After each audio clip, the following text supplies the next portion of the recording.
Hello and welcome to episode 46 of MMO Weekly, presented as always by MetsmerizedOnline.com. I'm your host, Sal Manzo, along with my co-host and executive editor at MMO, Mike Mayer. And we're joined by special guest this week, owner, operator, founder of Athlete Logos, Dan Abrams. Dan, thanks so much for joining us on the holiday weekend here. Thank you guys for having me. I'm happy to join you guys. Absolutely. And obviously, we're not even going to really get to the series. This is going to be a special episode here. Dan, if you anyone who follows kind of sports media, especially in New York, I'm sure has come across Dan's page. He does great work with so many different leagues, sports. So we're really happy to have him on here.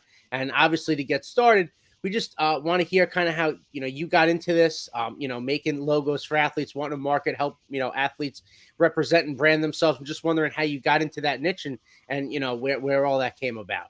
Yeah, so I had a corporate graphic design job for about 13 years, from when I was 22 to 35, and it was a good career. I get paid well, but there was nothing creative about it. I did like user manuals for cell phones. Sure. I mean, as boring as could be, half of it was in Spanish, and I didn't speak Spanish, so it was not fun, but it paid well. So I never thought of, oh, maybe I'll do something fun. And then my brother started Instagram, and he told me you should start an Instagram. So I started an Instagram. I had like 5 followers, and I had probably Instagram for 6 months before I had Twitter. Right. And I'll be honest, when I started Twitter, Metsmerized was one of the first people who really helped me out, promoted me, just the way you guys still do now. It's 8 years later, and Jordan Simpson comes up with a song, and he might have 50 followers, but you guys promote him, and the community gets behind him, and then all of a sudden he has 1,000 followers, and that's kind of how it went for me. So the reason it's called Athlete Logos, my main idea at the time, which I still believe, and it's still a very slow transition, was that athletes have huge social media followings, and some of them are interested in having a logo and a brand, and I would want to be the guy they could come to do that. Because back then I looked up the term athlete logos, and it was like Jordan, and there was just a few. There were very few. And especially in baseball, there was none. I mean, Trevor Bauer was the first guy to really market himself, and that was even 5 years until I was in. That wasn't when I started. There was nobody. So I said, let me try to be. My goal was, if someone Googles, an athlete Googles, how do I get a logo, that they find me. That was my thought at the time. And then what happened was, because my interest is the Mets, I would start doing Mets stuff. I did a Matt Harvey logo. I did this, I did that. And then my page became followed by mostly Met fans, more so than like an athlete who wants a logo, which still to this day, this is my full-time gig, and doing logos for athletes, although I do that, is a very small percentage of what I do. Mostly I sell merchandise or my art to companies who sell merchandise and they need the art. But that was the original idea. And I had toyed with, over the years, maybe I should have a different name for like the Mets stuff, because a lot of people who follow me are just like Met fans, and they don't care if I have like a logo for a PGA Tour player. But I kind of want to keep it the same, because that's still, I feel like I'm pigeonholing myself too much if I just do the Mets. And if then my success is kind of relying upon them, and that's not good for business. And then I also have other interests. I like hockey, I like basketball, I like golf. Sure. So I wanted to do it anyway. And now that's what I do. Like I said, the majority of people who follow me for someone hit a home run. Can I see that neon? Is it's coming? But I do have clients who are agents or marketing people for athletes, and they know that if I need an illustration for a shirt, or I have an athlete who needs a logo, they can come to me. So that's kind of how it evolved over the years. Well, and so kind of, I mean, like you're talking about, I know we've been a big supporter of you since the very beginning, retweeting your stuff, getting your stuff out there, and I'm sure other Met sites have been too. But how did you kind of get like your big break, or like the first time a athlete reached out to you or an organization reached out to you, and how did that kind of happen and kind of help really jumpstart you into what you've now doing? Like you said, your full-time gig is this now. Well, it's funny, because I wouldn't look at anything as a big break, but I had a lot of breaks that snowballed together. Like every time I think this is the one, like this is the big break, it always is just like, all right, well, that ended up being a good week or two, but then it's just such a long process. But I will say, when I started, I had no social media. I still don't have any personal social media, but I didn't even know what LinkedIn was. So I heard about LinkedIn. I said to my wife, this is crazy. You can find out like the creative director at the NFL and just like message him. I couldn't believe it. So I went crazy on there, and I got a lot of gigs. I got a lot of like when I list my clients on my Twitter header, like when I got the Jets, I got that from LinkedIn. I got the PGA Tour, I got that from LinkedIn. So I got a lot of stuff by doing my art and tagging companies or teams or players, and then someone would come back to me 6 months later. But we saw this thing; it's really cool. Could you do Tiger Woods? Could you do this or that? So I built it with slow things like that. And then the other thing I would say is what would probably be considered my biggest break was actually something that was negative at first. I had done work, a lot of graphics that had the Met logo, and it wasn't just the Mets. I was doing Red Sox, I was doing everything, Sure. and it had team logos. And Major League Baseball called me up and they said, "Listen, you got to stop." First of all, they said you got to take everything you've ever done down if it has a logo. And this was right after Tom Seaver had passed away, and I did Sure. Tom Seaver walking into the cornfield, like Field of Dreams. And he goes, "This is a great example. I'll tell you this one." He goes, "There's no team name. It doesn't say Seaver, but everyone knows that it's him. You have to take that down too." So I was in the car and I was like, "This is unbelievable. What am I gonna do? Like, it's over. Like, Athlete Logos is over." So I was very calm. Like, I tweeted, like, I didn't say like Manfred's a clown or anything nasty, Sure. but I just tweeted, MLB has requested that I take down everything I do and no more marks going forward, and they have every right. They did it to a pitching ninja, Right. and there was an outrage, and then he got back. So what happened was I tweeted, and at the time I had a few players who were clients who retweeted like, "This is ridiculous. This can't happen." But the biggest break was someone who no longer works at the Mets reached out to me and he goes, "We always looked at you as you're promoting our brand for free. Like, Sure. you're a cool brand that we don't have to pay." And like when the Wilpons were, I would do some negative Wilpon stuff, but realistically, I'm not really banging them like if there's a bad lineup, or I'm not going Sure. after them constantly. So he said, we're not happy that MLB did it, so we're going to hire you. And if I hire you, then MLB's not. He's like, they'll be off your back. Right. And he's right. I ended up doing 2 graphics. He ended up leaving the company. He left the Mets. But because of that, I was back to being able to do it. And now I never write the word Mets. I don't put Right. any logo anywhere. And I do also have now with Breaking T, the Players Association rights, Sure. which is, it's very separate. They don't really get along. The unions aren't, there's a little gray area where they might be like, you can't use this, you can't do that. But because of me getting banned, or whatever you want to call what MLB did, and I really liken it to Pitching Ninja, because when he got taken down and then came back, that was huge for him. After that, Sure. he was really like, he could go full time. He didn't have to worry about it. He had videos. He had more players heard about him, more fans heard about him. So I would say that would probably be considered my biggest break. But it's funny, the day it happened, I was like, this is horrendous. I don't know what I'm going to do. And it turned out in my favor. Well, I was going to say, do you think that turned into almost like a silver lining because it got so much traction as far as getting the company out there and you out there? Obviously, it's a negative thing that the MLB was trying to have you, not use that stuff, but still it worked out in your favor. And then like the traffic, I would assume, was huge as well. Yeah, absolutely. And to be honest, I will say, someone asked me on a different podcast, what is your greatest accomplishment so far? And I will always say the same thing. My best accomplishment is the people who support me, because like I said, that day when it happened, I got like 1,000 retweets, which I had never gotten anything like that. Like, how could you ban this dude? All he does is post. At that point, I had nothing for sale. I didn't Sure. have any brand. I didn't have any of my own stuff. I didn't have a deal with the PA. So I was literally just like, someone hit a home run, I would do a drawing. And it was just for content. So when that happened, all these people who I know from Twitter, I know most of the handles who interact with me a lot. I know, but and since then, same thing when I asked about the neons in Citi Field. These people come up for me. One guy told me, he said, I met Steve Cohen this is like 6 months after. I met him at like a signing, and I said, can you get the neons for this guy, Athlete Logos? And that's, to me, that's the biggest accomplishment I have, that people will go out of their way. And it's not just me. They do it for the Mets community. It really gets a bad rap because, the negative side of Mets Twitter, how could this happen? Team sucks, fire everybody. But really, when it comes to taking care of their own, they've done so much for me. And it's really, I put it on, I have a little card that goes in when I send something, and it says, without the fans, I wouldn't have made it this far. And that's 100% true. That's my best accomplishment, that I have these people, the Twitter number, your followers, that's all nonsense. But I know if something bad or good happens and it's on social media, there's these people like family, the way they support me. And that's the best thing I've ever done. Yeah, I mean, like you said, when MLB tried to come down on you, people came around to support you because they saw what you were doing and saw how great it was and wanted to see more of it. And I mean, that's the good side of social media these days, Absolutely. right?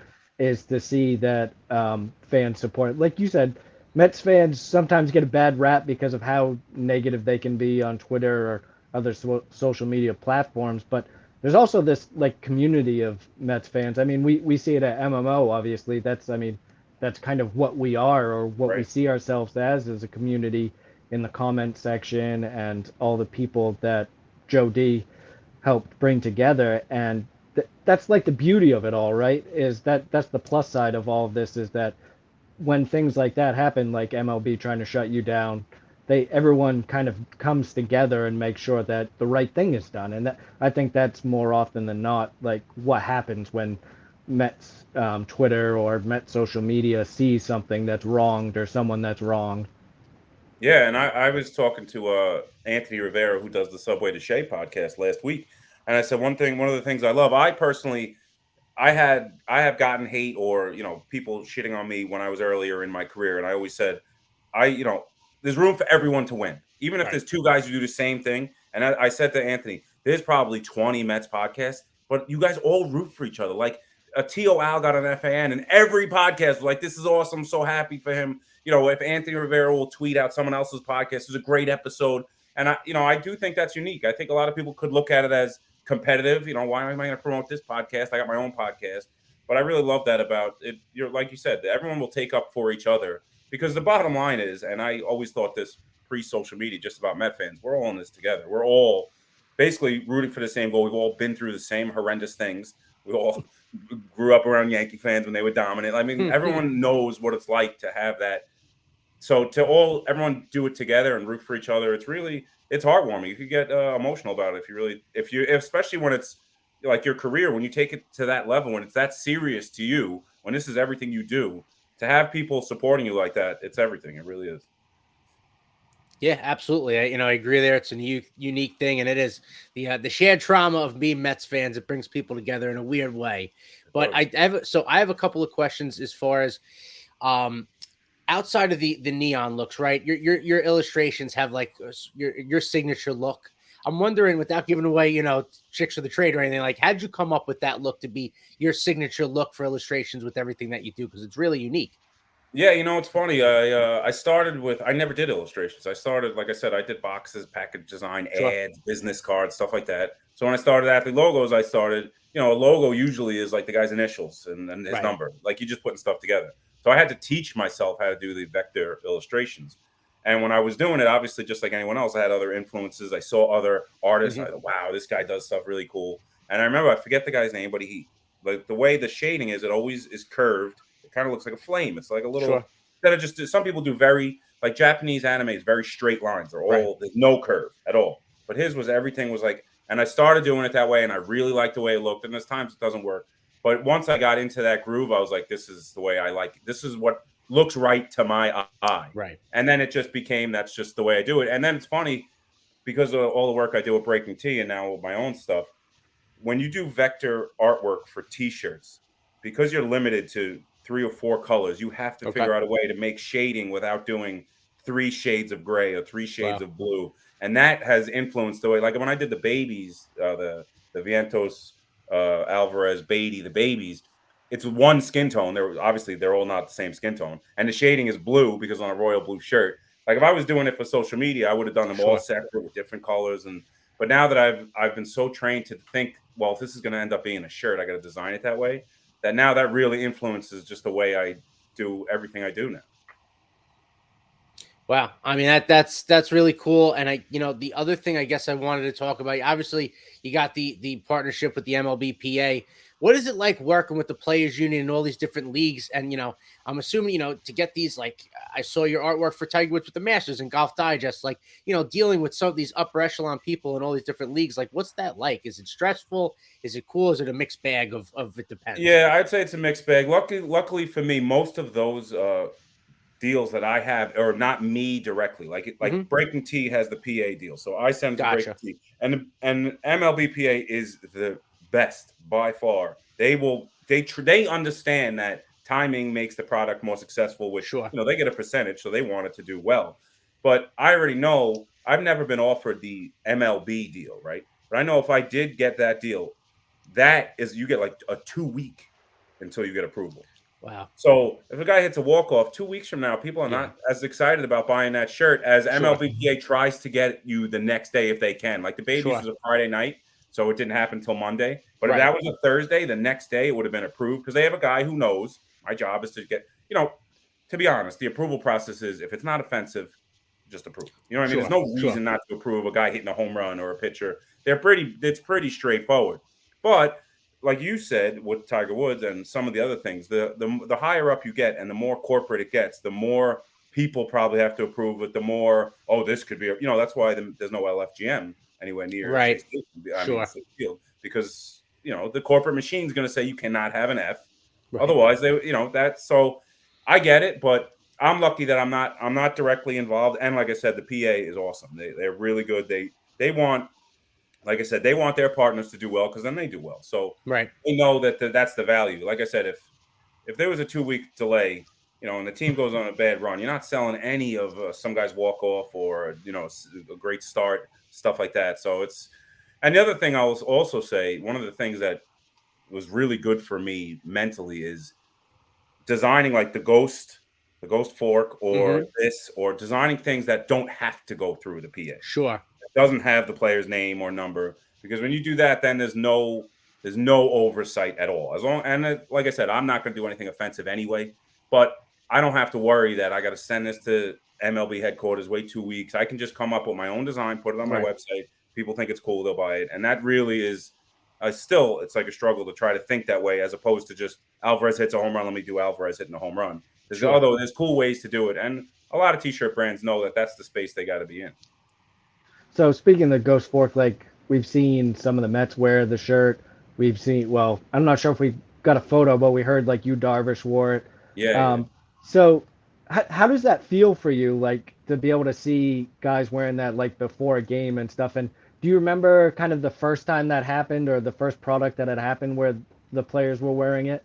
I think the first one I'm assuming was Pete, because Pete I did work for. Like at first, Pete actually had real quickly his own little shop. He had an LFGM shop where he was selling LFGM stuff, and I have a relationship with his agent or his marketing guy, and I had done stuff that like Pete kind of like said, "Can you design this cool LFGM shirt?" And then he wore it, and the first, I would say, even now, it's every time is equal to the first time. I'm like, oh man, Sanga's got the hat. Because to be honest, I send a lot of stuff where they don't wear it, or I never see it again. Or, I did it. I tried to do a lot more other sports this offseason, and I sent stuff to Curry and Durant. And like Durant commented, he never showed it on his thing. But it's a crapshoot, and I don't know when I send stuff if anything's going to come of it, or if the guy's going to be in a post game. Like Sanga, he wore the hat, and then he put the other one in his locker, like facing the camera. And I think I'm pretty sure. So the Braves had the home run hat, the giant hat, and it got banned because it's like not New Era. I'm pretty sure MLB, I don't know if there's a person there, but someone tells the players, like, listen, you can only wear a New Era hat when you're on the field.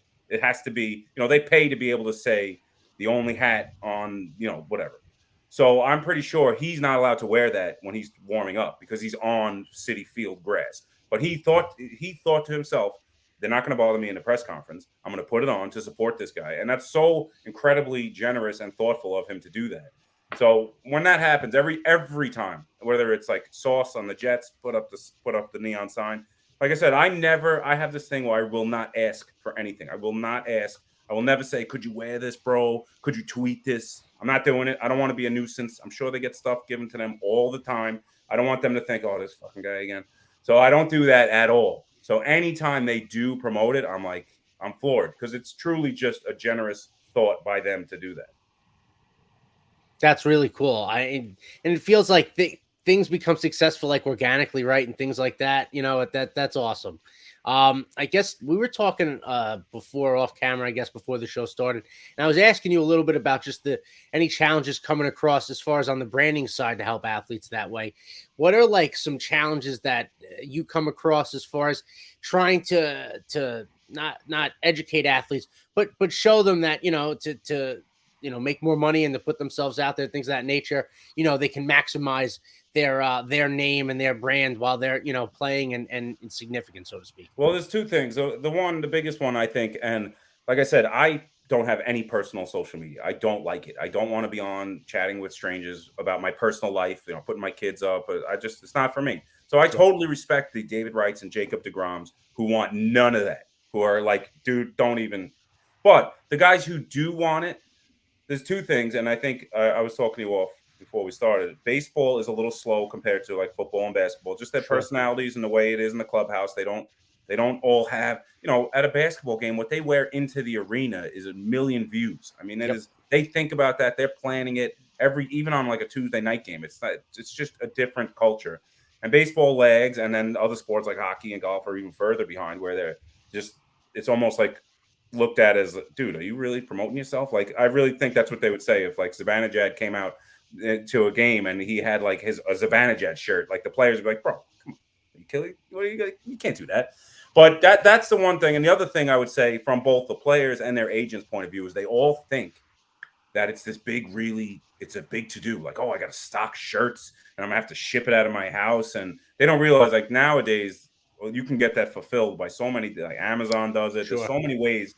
And there's so many guys like me or Breaking Tea or Pitching Ninja or RotoWare who will say, listen, I'll take care of everything. If you want to do it, because really for most of them, it's not for money. It's just like they want to have something cool. If they have a saying or that the team has something that they're all doing together. If you want to do it, like, I'll take care of it. And it's not just me. There's a lot of other people who do that. But most of them, I've told agents, like, I'll take care of it all. And they're like, it's a big deal. What are we going to do if we get that left over? I'm like, no, there's no. But it's just, it comes from a place where people aren't in that industry and they think, oh, it's like this whole thing. And it's really not.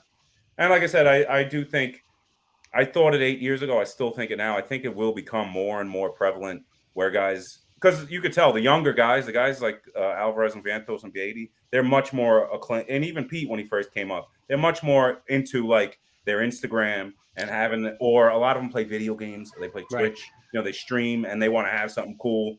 Whereas I get it, Tommy Hunter's not going to be putting out a logo at this point in his career. I just, it's not Scherzer's personality to have a logo. He's worried about pitching, but that I would say is the biggest challenge. I just think that some of them don't feel comfortable doing it, and some of them feel like it's a big thing, and they don't realize that it's pretty easy to do. Yeah. So one thing we haven't really talked about at all, and I know it's one of like the big things that you've tried to push with Citi Field and stuff, is the Neon Project. So can you talk a little bit about like how that got started, and kind of how you want it to go and how you see it happening? Well, the thing with that was when I had first started, and like I said, I had very few followers on Instagram, and I was always trying to come up with some cool stuff that was Met related. And Cespedes hit that whatever home run it was. It was some huge home run where he had the the neon sleeve on, because I remember in the neon the thing was like green, like bright green. And when I did it, I went from getting like 27 likes, 80 likes. I got like 189 likes, like instant. I was like, oh shit. Like, I'm not the only one who loves like the neons, because I always thought like, the neons are over. I always think social media is much younger than me. I'm 40. I think most people, my references like the Christmas Story, like people have no idea what I'm talking about. So I always thought like the neons, we'll see. And then when I did that, I knew right away. And like a month later, Barstool, big surprise, came up with a big sexy neon shirt, and I was like.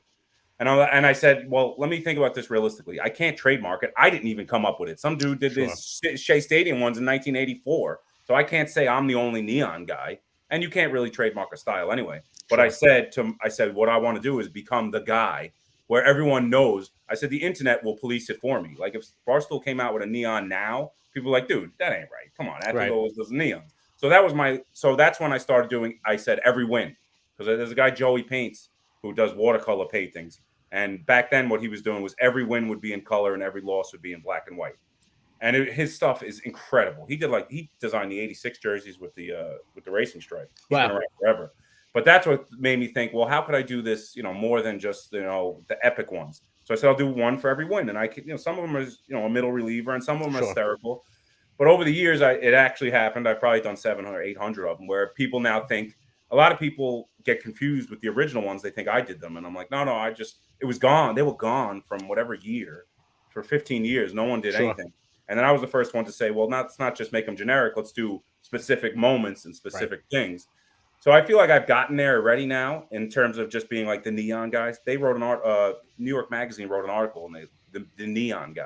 And I was like, well, I do illustrations and other stuff, but I'll take that title.